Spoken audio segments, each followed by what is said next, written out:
China border पर इस वक्त जबरदस्त टेंशन है। एटम बम की ताकत वाले भारत और चीन के सैनिक बस कुछ 100 मीटर की दूरी पर आमने सामने खड़े हैं। 1975 के बाद एलएसी पर पहली बार गोली तक चल चुकी है। बातचीत की टेबल पर चाइना कुछ और कहता है और करता कुछ और है। आज डिफेंस मिनिस्टर ने बॉर्डर के हालात की जानकारी देश की संसद को दी। वहीं इंडिया टीवी की टीम ने बॉर्डर एरिया की ग्राउंड सिचुएशन की रिपोर्टिंग की। इसके आधार पर हमने आपके लिए एलएसी पर यह स्पेशल रिपोर्ट तैयार की है।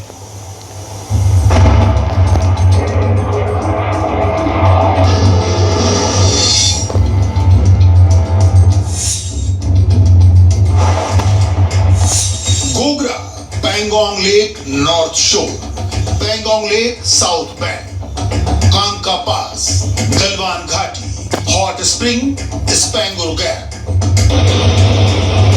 ईस्टर्न लद्दाख में ये वो हॉट स्पॉट हैं जहां इंडिया और चाइना के सैनिक आमने सामने हैं। सिचुएशन आईबॉल टू आईबॉल है। तोपें तनी है, टैंक अड़े हैं, मिसाइल रेडी है, फाइटर उड़ रहे हैं, जवान सीना ताने खड़े। Ballet, salsa or kick? Ballet.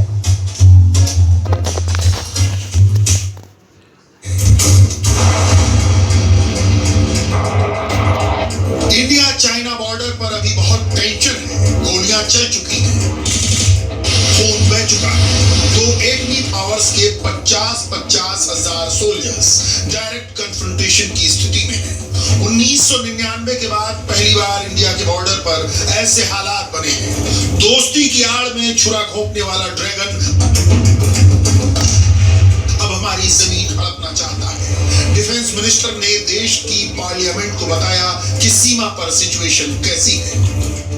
अभी की स्थिति के अनुसार चाइनीज साइड ने एलएसी और अपने अंदरूनी क्षेत्रों में बड़ी संख्या में सैनिक टुकड़ियां और गोला बारूद मोबिलाइज किया हुआ है।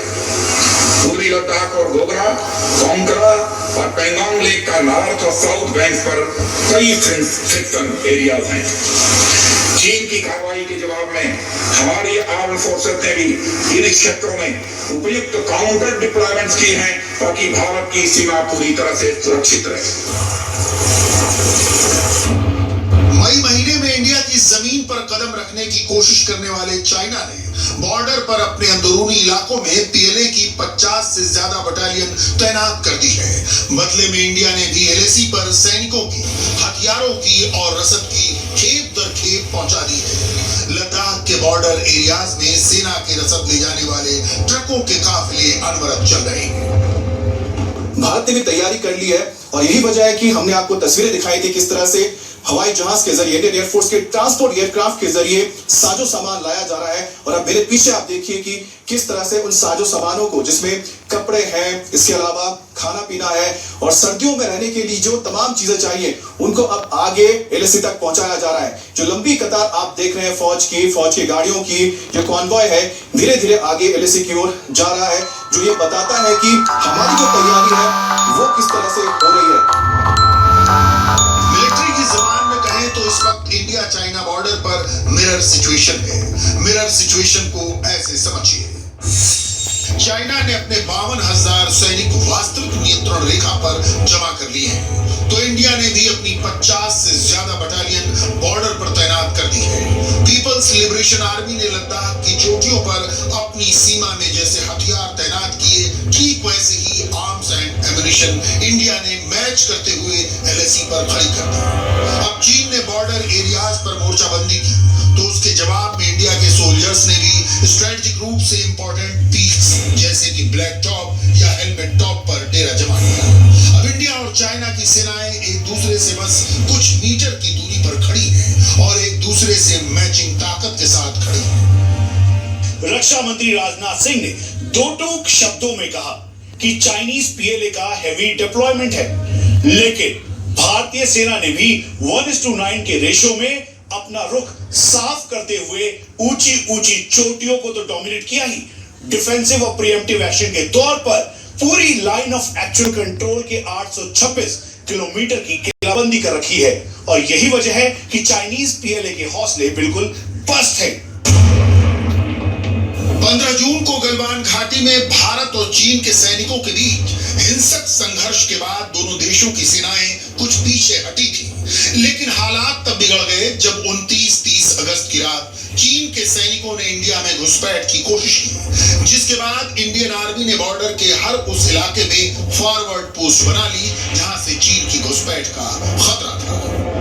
चीन की गतिविधियों से यह पूरी तरह से स्पष्ट है, उसकी कथनी और उसकी करनी में अंतर है।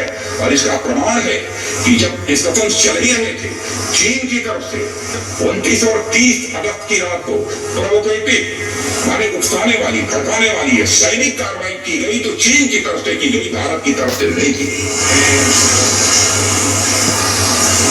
पेंगोंग लेक के साउथ बैंक एरिया में स्टेटस को बदलने का एक चीन के द्वारा प्रयास किया गया है, लेकिन एक बार फिर हमारी आर्म फोर्सेस के द्वारा सभापति महोदय टाइमली वो फॉर्म एक्शन से उनके प्रयास किसी भी सूरत में सफल नहीं हो। नहीं, कौन सा वाला वो खेल एलएसी पर तमाम जगह चीन ऐसी हर कोशिश कर रहा है कि युद्ध हो जाए, यानी चीन जंग चाहता है। चुशूल और पेंगोंग का एरिया इस वक्त सबसे ज्यादा गर्म है। चाइना अपने टैंक एलएसी के करीब तक ले आया है, उसके मिसाइल सिस्टम भी तैनात कर दिए गए हैं।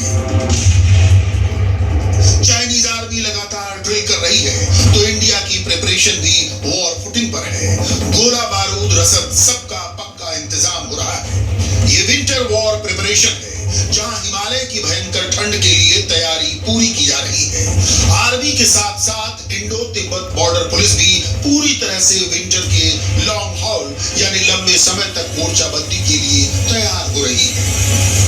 365 आइटम्स हैं जो कि इस समय हर कंपनी में आईटीबीपी के मौजूद हैं। दरअसल रॉक क्लाइंबिंग या रॉक क्लाइंबिंग के साथ साथ रैपलिंग के लिए बहुत जरूरी है।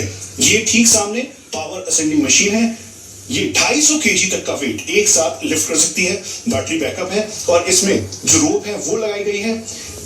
अगर 18,500 तक की हाइट भी है या फिर टॉप मोस्ट फीचर, जैसा कि हम पहले भी आपको बता चुके हैं, इस समय 24 ऐसे फीचर्स हैं जिसको भारतीय सेना और आईटीबीपी डोमिनेट कर रही है। दरअसल उसके लिए बहुत ही कारगर है। ऊपर जाकर अगर एक जवान इसे फिट कर देता है, फिक्स कर देता है, तो उसके बाद एरिया को डोमिनेट करने के लिए बहुत ही इंपॉर्टेंट है। और ये बैटरी से चलता है, कुल मिला के 20 किलो इसका वेट है और एक टाइम पर 4 से 5 जवानों को ये लिफ्ट कर ऊपर जा सकता है।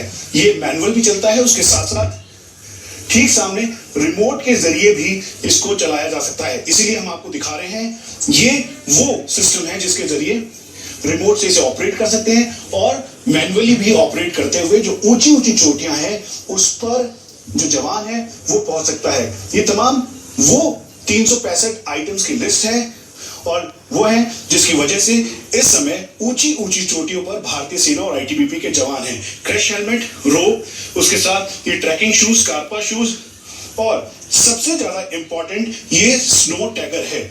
अगर 10 फीट से ज्यादा की हाइट पे स्नो है या फिर ऊंचे ऊंचे स्नो एरियाज हैं, अगर एवलांच आता है और क्रेवासेस हैं, तो उससे निकलने के लिए ये स्नो टैगर शूज बेहद इंपॉर्टेंट हैं। आप ये देखें तो इसमें कीलें लगी हुई हैं, साथ में इसको इस तरीके से स्ट्रक्चर किया गया है ताकि आसानी से बर्फ के हिस्से पर अपने पैर को जमा सके और फिर आगे बढ़ सके। इसलिए स्कार्पा शूज के साथ ये एक्सटेंशन और फिर उसके बाद ये पिकेट है, यानी अगर बर्फ में कोई भी आईटीबीपी का जवान फंसता है तो उसको इसके जरिए वो पूरी तरीके से डिटेक्ट कर सकता है, हाइट डिटेक्ट कर सकता है और उसके साथ साथ आगे चल सकता है। हम आपको ये लेडर दिखा रहे हैं। दरअसल इस लेडर के जरिए अगर ऊंचा एरिया है इसे हुक कर दिया जाए और फिर हुक करने के बाद जो एरिया को डोमिनेट करने के लिए बेहद इंपॉर्टेंट है।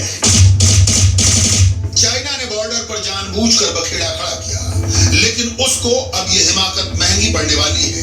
मामला सर्दियों तक खिंचा तो इंडिया की फोर्स तो वेल इक्विप्ड है। सर्दियों में पहाड़ी बैटलफील्ड में तैनाती का इंडिया से अच्छा तजर्बा किसी को नहीं। तो आज की तारीख में यहाँ पर जो भी ऑफिसर जेसीओ या जवान है वो ईस्टर्न लद्दाख के मौसम और मुश्किलों से वाकिफियत है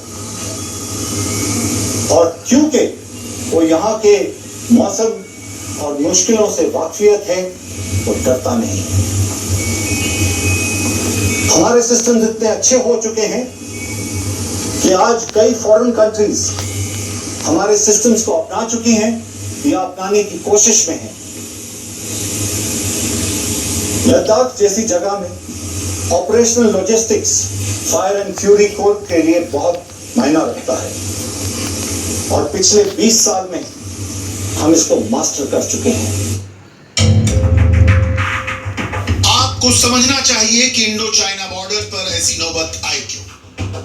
जब जून में हिंसक संघर्ष के बाद इंडिया और चाइना के सैनिक डिसएंगेज हो चुके थे, तो अब eyeball to eyeball situation create कैसे हुई? बॉर्डर पर इतना हैवी बिल्डअप क्यों?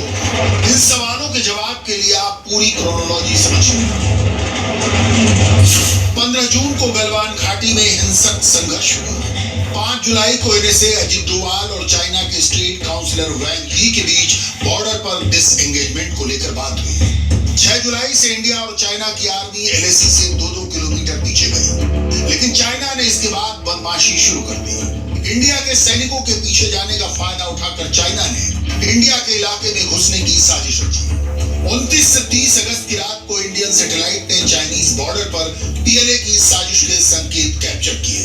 ड्रैगन के सैनिक पेंगोंग लेक के साथ साउथ बैंक पर सिचुएशन बदलने की फिराक में थे। इंडियन आर्मी को जैसे ही चाइना की ओर से हरकत की खबर लगी, भारत के जवान पेंगोंग लेक के साउथ शोर पर सभी फॉरवर्ड पोस्ट पर रातों रात काबिज हो गए। जब 7 सितंबर को चाइनीज आर्मी ने फिर इंडियन पोस्ट के करीब आने की कोशिश की, तो भारत के जवानों ने अपने हर मोर्चे के चारों तरफ तार से घेराबंदी कर ली। इसके बाद 7, 8, 9 और 10 सितंबर को चाइनीज आर्मी ने बॉर्डर पर वार्निंग फायरिंग की। 1975 के बाद पहली बार था जब इंडियन बॉर्डर पर गोली चली। बॉर्डर पर फायरिंग के बीच इंडिया और चाइना के फॉरेन मिनिस्टर्स मॉस्को में मिले और एक बार फिर दोनों देशों के बीच फोर्सेस को डिसएंगेज करने पर सहमति बनी। इसकी जिम्मेदारी लोकल कोर कमांडर्स के हवाले कर दी गई, लेकिन एक हफ्ता बीत जाने के बाद भी चाइना ने कोर कमांडर्स की मीटिंग को लेकर चुप्पी साध रखी है। चाइना की फॉरेन मिनिस्ट्री बॉर्डर पर अमन के लिए इंडिया पर जिम्मेदारी उड़ाकर बचने की जुगत में है। कमांडर्स की बातचीत को लेकर आनाकानी के बीच चाइना ने अब बॉर्डर पर साइकोलॉजिकल वॉरफेयर भी शुरू कर दिया है। एलएसी पर चीन की म्यूजिकल ट्यून बज रही है। चाइनीज पीएलए जब ऊंची ऊंची चोटियों पर भारतीय सेना के जवान बैठे हुए हैं, जब वहां तक नहीं पहुंच पाए, तो साइकोलॉजिकल वॉरफेयर के तौर पर जो उनके सूजू मिलिट्री और स्ट्रेटेजिक एक्सपर्ट हैं, उन्होंने आर्ट ऑफ वॉर करके जो थ्योरी और कॉन्सेप्ट दिया था, उसी को अपनाते हुए 1962, 1967 में चाइनीज पीएलए ने यही कोशिश की। जब मुंह की खानी पड़ी तो वो हिंदी और पंजाबी गाने सुनाकर और साथ में लाउड स्पीकर के जरिए इस बात की अनाउंसमेंट करते कि ठंड आने वाली है, -50 डिग्री का तापमान होगा और भारतीय फौज की मदद के लिए भारत सरकार नहीं आएगी। लेकिन काउंटर मेजर्स अपनाते हुए भारतीय सेना और आईटीबीपी ने चाइनीज पीएलए के इस प्रोपेगेंडा को फेल कर दिया। मगर चाइना को अंदाजा नहीं है कि अब 1962 का भारत नहीं, ये न्यू इंडिया है। इंडिया ने बॉर्डर पर चाइना की पावर से कहीं अधिक फायर पावर जुटा ली है। आज इंडो चाइना बॉर्डर पर भारत ने M777 गन, बोफोर्स तोप, BM-21 Grad multi barrel rocket launcher, Pinaka multi barrel rocket launcher, यानी wheeled armoured platform, T-90 tank, T-72 tank, anti tank guided missile Spike और Kornet, Carl Gustav rocket launcher, Igla man portable air defence system, ZU-23 air defence system, Akash missile defence system तैनात कर रखे हैं। हाँ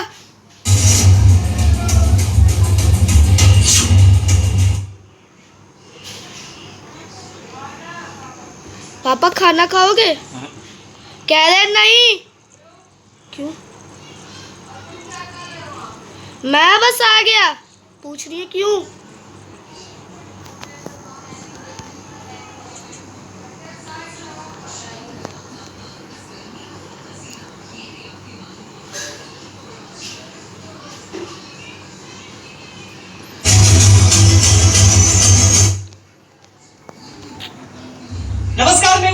से चीन बार बार दुनिया में यह साबित करने की कोशिश करता है कि वो एक महाशक्ति है, एक सुपर पावर, लेकिन जब भी उसे यह फितूर सवार होता है, यह दुनिया के अमन के लिए खतरा होता है। चीन ने ऐसा ही कुछ करने की कोशिश की लाइन ऑफ एक्चुअल कंट्रोल पर गलवान में, लेकिन जिस तरह का पलटवार भारत ने किया उससे चीन कल मिला उठा। इसीलिए आज बातचीत की मेज पर वो भारत के साथ तो बैठता है लेकिन बात मानता नहीं है। अब तो खबरें यहां तक आ रही है कि वो सरहद पर परमाणु हथियार इकट्ठा कर रहा है। आखिर चीन चाहता क्या है? चीन की रग रग में भारत का ऐसा खौफ है कि लद्दाख की ओर न्यूक्लियर बॉम्बर तैनात कर दिए।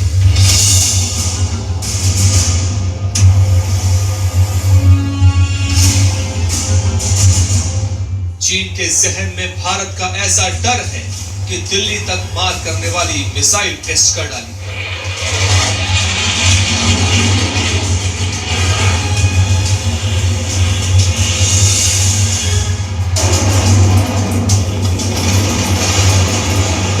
चीन भारत से मिली हार से ऐसा बौखलाया है कि एयरबेस पर अंडरग्राउंड कंस्ट्रक्शन कर न्यूक्लियर वॉरहेड्स रख दिए।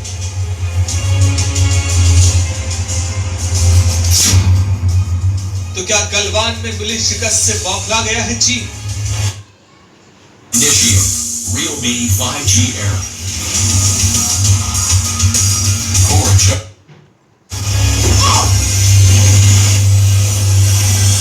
चीन भयभीत है कि अक्साई चीन हो सकता है उसके हाथ से चला जाए।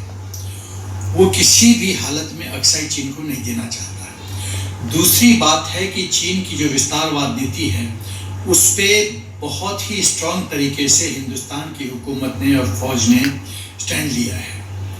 तो चीन ये संदेश देना चाहता है, न्यूक्लियर पावर को न्यूक्लियर डिटरेंस के रूप में इस्तेमाल करके हिंदुस्तान को ये संदेश दे रहा है कि यदि युद्ध हुआ तो वो न्यूक्लियर शक्ति इस्तेमाल करेगी। क्या भारत पर परमाणु हमले की फिराक में है चीन? इंडिया जो है हर तरह से तैयार है। अब वो भारत जो है, भारत 1962 का नहीं रहा बिल्कुल। अब हमारे पास पूरी क्षमता है पूरा चाइना को हर तरह से टैकल करने का। पाकिस्तान और भारत दोनों ऐसे पुराने दुश्मन हैं।